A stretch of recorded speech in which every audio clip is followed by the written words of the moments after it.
Queensland's Treasurer says a carbon price will have a relatively small impact on the state's economy over the next decade. Andrew Fraser today released Treasury's analysis of the federal tax.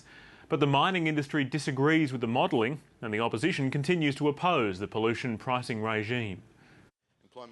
For weeks, the opposition has been demanding the release of Queensland's economic modelling.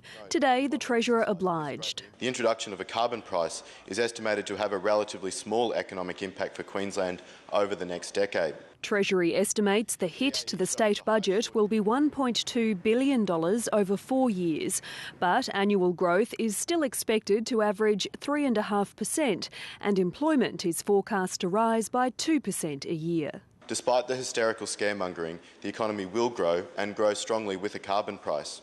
The opposition sees it differently. What this is really telling the people of Queensland is, look out, you'll be paying more under this big new tax. Will the Minister inform the House how much household electricity bills will increase as a result of Labor's carbon tax? Treasury puts that figure at an extra $190 next year. But the Energy Minister says tax breaks will compensate households. The vast majority of Australians will in fact be better off financially. I'm actually surprised that you would not be aware of that.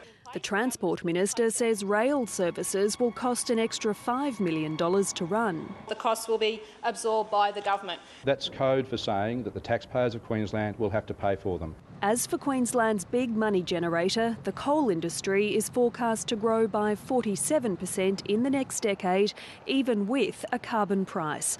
But output is expected to drop 1.5%. This is lost opportunities for Queensland. We are simply exporting jobs and royalty and stimulus to the Queensland economy. A carbon price won't kill industries or regions. Politicians might not agree on the impact of a carbon price, but then neither do analysts. This report by Deloitte predicts a greater economic cost to Queensland in the short term.